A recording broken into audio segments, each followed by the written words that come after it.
Telepon marketing tak terduga. Halo, apakah ini Bapak Henderson? Sebetulnya tidak ada alasan saya untuk menjawab panggilan itu. Bahkan app di handphone saya sudah menunjukkan kalau itu adalah private number. Tetapi sudahlah, toh sudah lama tidak ada yang bisa saya berbicara sekarang ini. Bahkan berbicara dengan kreditur pun kelihatannya menarik. Saya sudah lama tidak berkomunikasi secara langsung dengan orang. Semenjak istri saya terbunuh di tahun 2015. Semuanya hanya karena sebuah perampokan. Di malam itu, satu pemuda bajingan menyelinap rumah kami. Pemuda itu menembaknya. Pelaku berhasil ditangkap 2 hari kemudian. Di penjara seumur hidup. Hingga hari ini dia masih ada di dalam penjara. Saya sendiri bekerja sebagai web developer semenjak kepergian istri. Saya kerja secara remote, jadi sangat cocok dengan keinginan saya yang tinggal sendirian tanpa diganggu siapapun. Saya, yang sekarang ini tidak punya teman lagi. Cari Pak Henderson yang mana?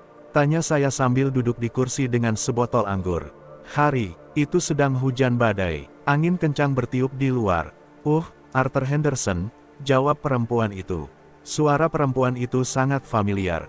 Suara yang tenang dan cantik. Tetapi saya rasa ini pasti pengaruh alkohol dari minuman anggur saya, yang sudah saya habisi setengah botol.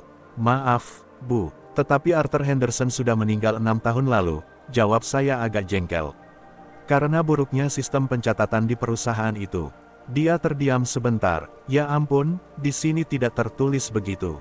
Maafkan saya Pak, kami tidak menyadarinya. Bolehkah kami coba cek sebentar? Terdengar suara lemari kabinet dibuka. Lalu terdengar sedikit suara statis. Saya rasa, perempuan itu pasti menjepit telepon ke pundaknya sambil sibuk mencari data di kabinet.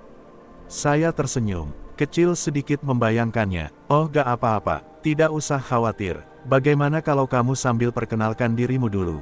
Tanya saya, sambil di dalam hati memarahi sendiri karena mencoba PDKT di saat seperti ini.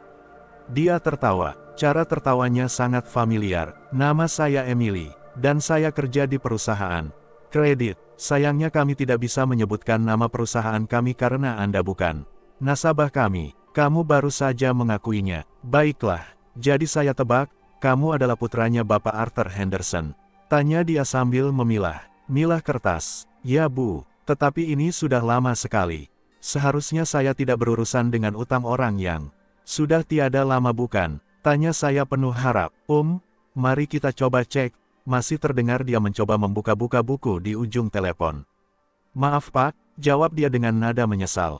Aturan terkait ini ada di salah satu binder, jadi agak susah dicari. Harap tunggu sesaat. Oke, tidak masalah. Saya tidak tahu hari ini masih ada orang yang menyimpan catatan dalam bentuk kertas. Apakah saya akan mendapat email konfirmasi terkait tagihan ini?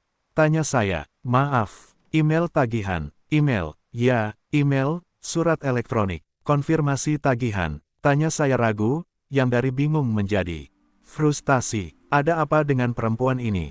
Dia tidak tahu email itu apa. Kami belum melakukan ini di sini, mungkin tunggu beberapa tahun lagi baru pakai teknologi. Itu, jawabnya. Namun Anda harus tahu, menunggak pembayaran merupakan masalah serius. Penunggakan bisa mempengaruhi rating kredit individu, apabila tidak sesegera dibayar. Oke, tentu, jawab saya, yang mulai gundah dan khawatir. Apa yang bisa saya lakukan? Apakah istri Pak Arthur Henderson ada? Tanya dia, sudah meninggal di tahun 06. Maaf, tahun berapa? Saya sepertinya sial campur malang. Sungguh aneh, kata-kata itu. Cara dia mengatakannya, tidak banyak orang yang menggunakan kata frasa itu. Tetapi begitu dia mengucapkannya, memori saya langsung tergenjot. Istriku bekerja di perusahaan kartu kredit sebelum kami bertemu.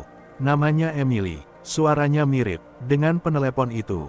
Hanya saja wanita di telepon terdengar lebih mudah, lebih semangat dari yang saya ingat. Apa nama belakangmu? Tanya saya. Sunyi. Begini, saya tahu ini pertanyaan aneh. Tetapi aku mohon, saya rasa kita saling kenal. Saya tidak bisa memberikan informasi itu, jawabnya. Oke. Kamu sekolah di SMA Jefferson Memorial bukan? Ya, jawabnya terkejut. Bagaimana kamu bisa tahu? Luar biasa, Emily sudah meninggal. Suara di telepon mirip dirinya. Lebih muda, lebih bahagia, lebih optimistik. Kondisi seperti ini adalah salah satu dari mimpi yang sering membuat saya terjaga. Di malam, dan hari ini, saya dalam kondisi sadar. Apakah ini sebuah kebetulan? Nama ibumu, Eva, kembali tidak ada suara. Namun jawabannya mengkonfirmasi kecurigaan saya. Siapa ini? Saya menarik napas dalam-dalam. Entah saya mulai paham apa yang terjadi, atau saya sudah gila. Yang pasti saya nikmati saja kondisi ini. Pertanyaan berikutnya akan terdengar aneh. Hari ini, tanggal berapa? Maaf, Pak, apa? Tunggu sebentar. Dia berhenti sebentar kemudian terdengar suara kemeresak. Kertas lagi, lalu beberapa saat, hari ini tanggal 9 Juli tahun 1999. Mustahil, mungkinkah gara-gara badai yang sedang terjadi di luar? Di hari peringatan kematian, dia, Emily, dengarkan saya, Pak, percakapan ini sudah mulai melenceng. Mari kita fokus di pembayaran saja. Dengarkan baik-baik, satu hari kamu akan bertemu seorang pria. Kamu akan jatuh cinta padanya, Emily. Dia akan mencintaimu melebihi apa yang kamu bayangkan. Saya harus memberikan sesuatu yang bisa membuat dia ingat. Pada hari liburan bersama pertama kalian, dia akan membelikan satu hadiah untuk semua 12 hari Natal. Terdengar romantis, komentar dia sambil tertawa. Apakah kamu peramal? Saya sangat serius. Kamu akan menikah dengan pria ini, Emily. Dia akan memberikan kamu cincin yang selalu kamu inginkan. Upacara pernikahannya di kota kelahiranmu. Seluruh keluargamu ada di sana, termasuk Tante Zelda dan nenekmu yang dari Tennessee. Saya suka ramalan zodiak, jawab dia dengan sedikit nada menyindir. Namun, 2 tahun kemudian, tanggal 9 Juli tahun 2015, kamu akan terbunuh di rumah yang kalian tinggali. Bersama, suara hening, kemudian terdengar suara, jadi apa yang harus aku lakukan? Pertama-tama, saya bilang untuk hindari rumah di hari itu. Untuk jangan pacaran dengan saya. Untuk menghindar, dan cari orang lain yang lebih baik. Namun di tengah pembicaraan, suara tiba-tiba terputus. Saya berusaha telepon balik, tetapi tidak pernah ada yang angkat lagi. Saya tertidur sambil terdengar suara halilintar menggelegar sepanjang malam. Malam naas itu, kembali muncul di dalam mimpi saya. Teriakan dia, badan dia terbujur di lantai. Saya tidak pernah bertanya-tanya pada sambungan telepon itu.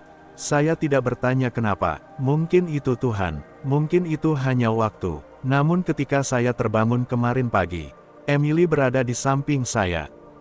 The Sacrificial Lamb. Sejak lahir, aku selalu menjadi bocah yang sakit-sakitan. Orang tuaku mencoba segalanya, membawaku ke dokter, merawatku selama beberapa hari di rumah sakit, namun sepertinya tak ada yang bisa memulihkan staminaku. Buruknya lagi, aku adalah anak tunggal, jadi orang tuaku mencoba segalanya agar aku bisa tetap sehat. Mereka memiliki peternakan, mereka adalah pekerja keras dan kadang membuatku merasa bersalah bahwa aku tak bisa menjadi anak yang sehat dan kuat seperti yang mereka harapkan, dan bisa membantu mereka di peternakan.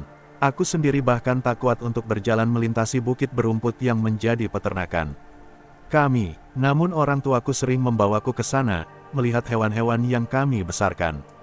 Di sana, aku tak begitu menikmati keramaian di kota kecil dekat peternakan kami dan aku lebih memilih berada di dalam rumah sambil membaca dan sesekali menatap bukit dan rerumputan hijau serta kandang dan lumbung yang menghiasinya. Namun akhir-akhir ini orang tuaku tak mengizinkanku pergi ke sana. Mereka bilang, tanah serta bakteri yang berterbangan di udaranya tak baik untuk kesehatanku. Toh, aku sudah rapuh tanpa adanya bibit penyakit yang menyerangku. Di saat yang hampir bersamaan, mereka bilang kepadaku bahwa mereka menemukan ramuan untuk menyembuhkanku. Aku tak begitu percaya sebab toh, mereka sudah mencoba segala cara. Namun mereka mengatakan bahwa sup domba akan membuatku semakin bertambah sehat dan kuat. Aku merasa bersalah pada domba-domba kami. Ayahku harus menyembelih mereka agar aku bisa menikmati sup buatan ibuku itu. Namun orang tuaku mengatakan bahwa mereka adalah kurban yang diperlukan agar aku bertambah sehat. Dan mereka memang benar. Aku tumbuh menjadi anak sehat, tak seperti diriku dulu yang begitu lemah dan bahkan sulit untuk berjalan. Sup domba hangat, itu benar-benar obat yang mujarab. Puluhan tahun kemudian, aku kini sudah hampir menikah.